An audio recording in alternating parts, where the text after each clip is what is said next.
At least one thing stands out in President Biden's infrastructure plan, the price tag. As Amna Nawaz reports, to pay for the nearly $2 trillion plan, there are calls for revamping how U.S. corporations pay taxes, including what they pay overseas. Judy, in 2017, Republicans and then President Trump reduced the U.S. corporate tax rate from 35% to 21%. President Biden wants to raise that to 28%. He's also calling for an international minimum tax rate of 21%. Now, that is meant to keep big multinational companies from doing something many have done for years, use offshore loopholes to pay fewer taxes.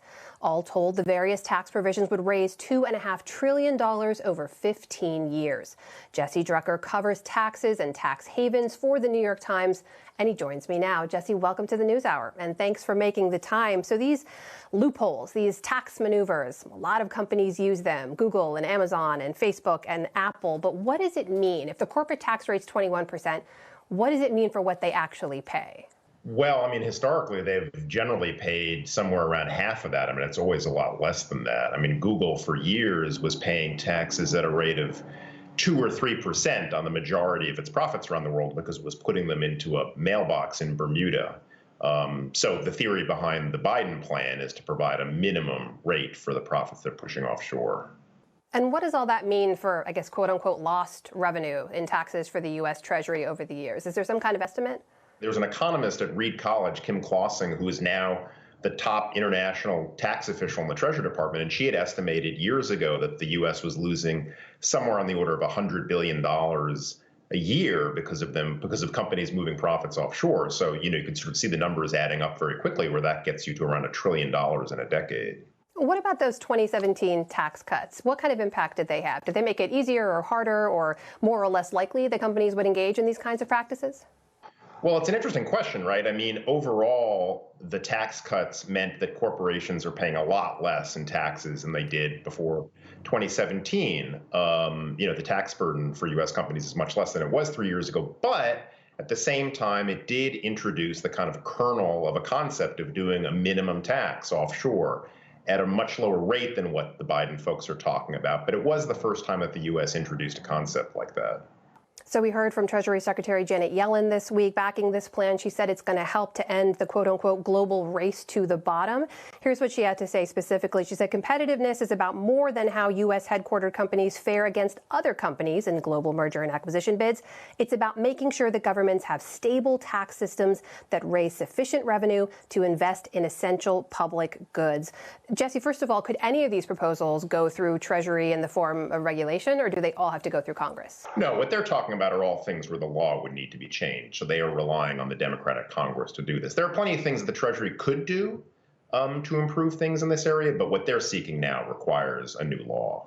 And of course, we've already seen as the plan's been out, Republicans have come out against it. Also, the U.S. Chamber of Commerce has come out against it. They said that this plan would hurt American businesses and cost American jobs.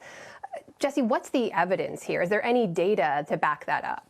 Well, we have a fair amount of data sort of going in the other direction. In other words, over the years in 2004 and then again in 2017, the U.S. gave enormous tax breaks to companies to bring back money that they had stowed offshore in places like the Cayman Islands. And the evidence is pretty convincing there that they did not use that money to build new plants or hire new workers. They used the majority of the money to buy back shares from their investors to increase the stock price of the company, which of course enriches the executives most of all. But at the same time, a lot of those companies were laying off tons of workers that they were bringing money back. So there's a very substantial body of evidence to the contrary, that the tax cuts have not had an impact on investment, have not had an impact on hiring.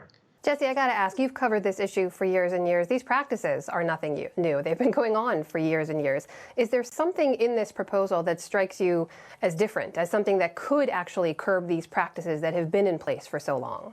Oh, yeah. I mean, having a 21% minimum tax, we call them overseas profits. I mean, that's sort of the wrong way to describe it. I mean, the best way to describe it and the best way to think of these things they're trying to tax are tax haven profits, right? These are the profits that companies push into Bermuda and the Cayman Islands and Switzerland and Luxembourg and claim are being earned overseas. If all of a sudden companies, instead of having those profits taxed at 2% or 6%, which is what we've seen with the kind of Googles and Apples and Bristol Myers of the world, if now there's a minimum tax of 21% on those profits, that's a very big change and a very big difference, and would probably both raise a lot of money and would probably curb a lot of these transactions that move profits into tax havens.